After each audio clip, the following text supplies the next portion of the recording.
Hey besties, welcome to Fem Nature. It's London. If you're new here, don't forget to like, comment, and subscribe and join the family. At this channel, this is where we glow up together. So let's get right into this video.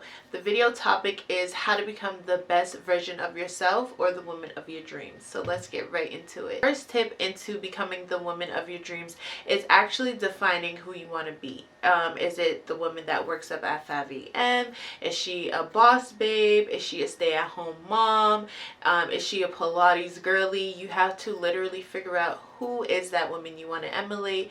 And then once you figure out who that is, we're going to want to align some goals and create a routine that helps you become the highest version of yourself. If that person works out, you want to start going to the gym and creating a workout routine to reach your body goals. If the woman of your dreams eats a certain way, like if she's vegan or pescatarian, you're going to want to start incorporating meals and dishes that align with that person's meal plan. If she is a good budgeter and she's very savvy with her money, you're going to want to start creating a budget every week and just be on top of your finances so you could actually align to the person that you want to become. So for example, the person that I want to become, she is a tennis player, but not like a serious tennis player, but she does play tennis as a sport. So I have purchased tennis rackets, I have purchased tennis balls and outfits just so I could go to the tennis court and actually practice and utilize that hobby. Also, the person that I want to become loves to paint and, make healthy meals. So I started incorporating those things into my lifestyle to get closer to my ideal version of my higher self. Also working out. I've been going on my hot girl walks. That has helped me lose a lot of weight. The person that I want to become does not drink a lot of alcohol, and I cut out alcohol out of my life.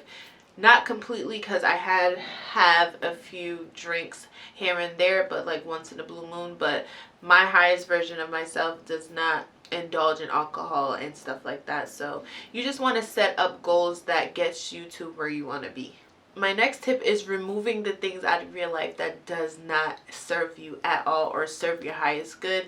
That is toxic friendships, toxic relationships, toxic work environments, just stuff like that. You don't want to keep pouring into things that do not elevate you in your life at all. I definitely did a declutter of the things that do not work for me. I have stopped hanging out with certain toxic people. I definitely had to use the block button more than I wanted to, but it was needed. So I stopped hanging out in areas that were low vibrational and just getting rid of things that don't serve me. And sometimes you have to start leaving your own toxic traits behind. I had a lot of toxic traits that wasn't aligning to the highest version of myself, which was having a lot of anxiety and fear and letting that control my day-to-day.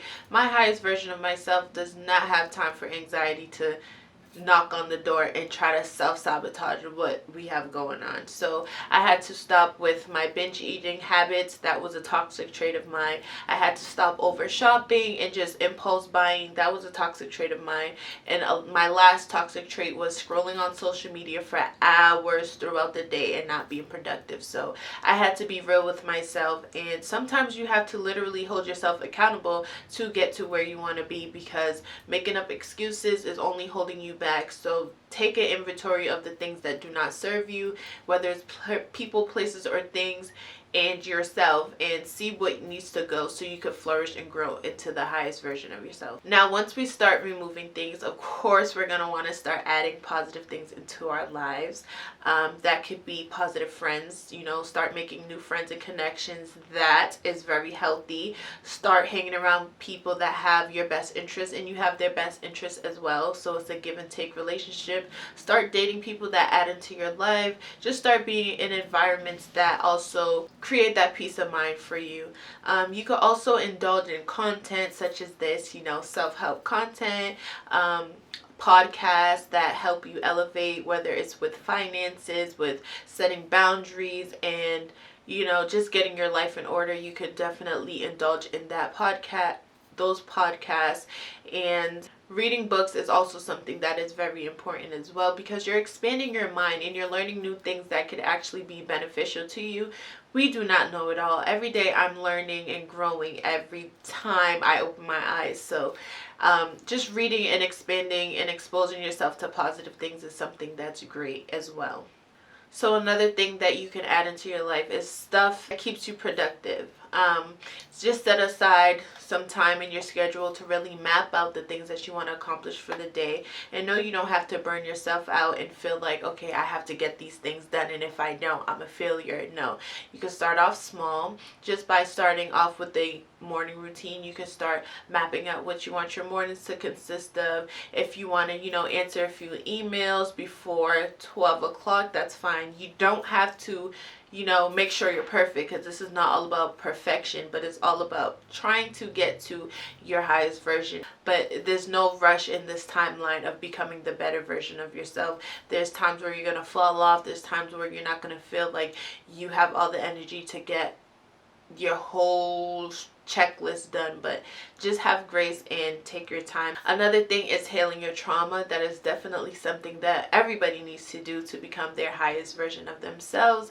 I had a lot of trauma. A lot of people do, actually, from childhood, even your adulthood. A lot of things can happen to anybody. So healing your trauma and not letting that hold you back, because it is a lot of baggage that we carry around, and we're not even aware of half the things that we bring into other people's lives, or just carrying on in our own lives in general. So healing trauma, you could go to a therapist, you could journal, you can meditate, you could do so many things to start working on your shadow and just healing the things, the deep-rooted issues that we have. And that will get you closer and aligned to the person that you want to be, because I'm pretty sure your highest version of themselves does not let their childhood trauma affect them currently without a solution or without working on it. I want to know that you're also deserving of great things and deserving of having a better life.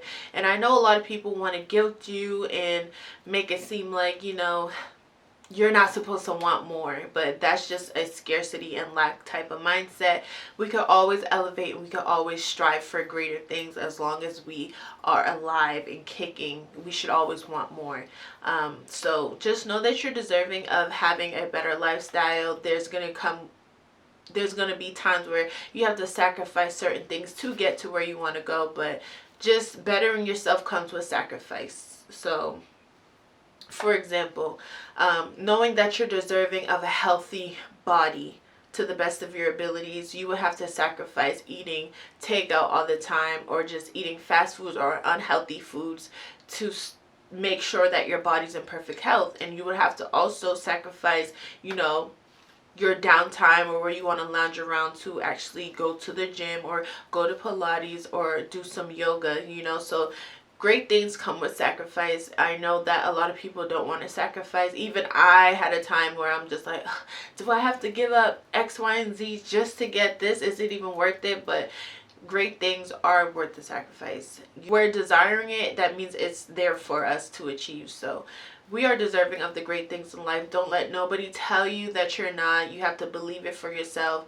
Once you believe it, you can achieve it, and that's just how it goes. You also want to do things that make you happy, and sometimes that comes off as being selfish, but we're in our selfish girl era, okay? So we can't always pour it from an empty cup and, deplete ourselves. Gone are those days where we don't do the things that make us happy. As women, we go through that. We're taught to put ourselves last, but if we have a goal and we want to achieve a certain, whatever that goal is, we have to literally put ourselves first.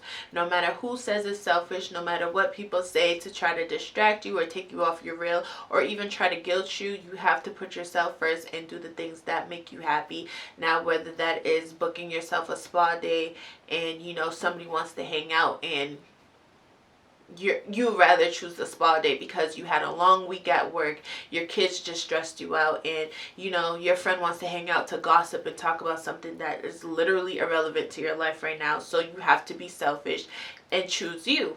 And whether it's breaking up with a partner that's not serving you anymore, you have to be selfish enough to love yourself and say, I enjoyed what we had, but it's time for me to move on and enjoy something better. So we just have to be selfish with anything that it comes to. in a healthy way. I do want to stress that, because there are selfish people, and I know all of us has came across selfish people who only cared about themselves in a toxic way. We don't want to be selfish in a toxic way. We want to be selfish in a healthy way, so that way it doesn't affect nobody else, but it just makes us a better person at the end of the day. Now we have exposing yourself to environments that your higher self would reside or frequent. And I know a lot of people don't feel worthy of, I only have $50 in my bank account. Why am I going to this luxurious area, or why am I shopping at this luxury store, or window shopping? All that does not matter. And I feel like people need to understand that with manifestation, prayer, whatever you want to call it, you have to expose yourself in the things that you want. For example, I love Mercedes cars, right? I don't have a Mercedes right now, but I did test drive a Mercedes that I actually wanted. And that exposed me. It opened my conscious mind to know that, okay, this is very achievable. All you need is the money or the credit if you don't want to pay all like cash in hand for it. So that's something that I do to make sure that I know that I could obtain these things. So going to luxury bars, luxury hotels, luxury restaurants, luxury neighborhoods is something that you need to do if that's what your higher self does. If your higher self likes to go to Miami and she goes on a first class trip all the time, you have to start saving up your money to make sure you can buy a first class ticket to Miami. Get a nice hotel. You're exposing yourself to different environments that is up there with the highest version of yourselves. For me, my highest version is a very luxury girl, so I have to literally put myself in places that emulates that. And plus, you never know who you're going to meet in these environments. Start exposing yourself to the finer things in life. You could go to a luxury coffee shop and literally just buy a coffee that's probably like $10 the most at a cafe. You don't have to spend an arm and a leg. It's the point of you going there. Like, if you want to start buying Chanel, you can start off with buying a Chanel cosmetic item. That's the cheapest thing that they have. I know that they have cotton pads for $20, but you still are buying into the brand. You could start off small. You don't have to literally go broke or go in debt just to, be surrounded by these luxurious environments. You just have to do it strategic and just let your mind wander and let you know that all things is possible for everybody. There's not one. Literally, it's not only available to one type of person. It's available to everybody. Everybody that wants it would get it. So travel more, expose yourself to different environments, eat different foods. Also, if you want a house cleaner, start saving your money so you could have somebody come into your apartment and clean your house if that's something that is a part of your future lifestyle. If you have a driver, start saving money or putting money aside, or just researching hiring a driver to take you X, Y, and Z. That's something that I personally want to do. I hate driving, so every chance I get, I'm researching how to hire a professional driver and, having, what is the steps, but that's possible. There's people that have drivers. How did they get there? They worked to get it, or, they came from a family that was already gifted with drivers. So I just know that surrounding yourself with things that, keeps you motivated, keeps you inspired and stuff like that is very important. And that is it. Thank you guys so much for watching my video. Don't forget to like, comment, and subscribe, and I'll see you in the next one. Bye.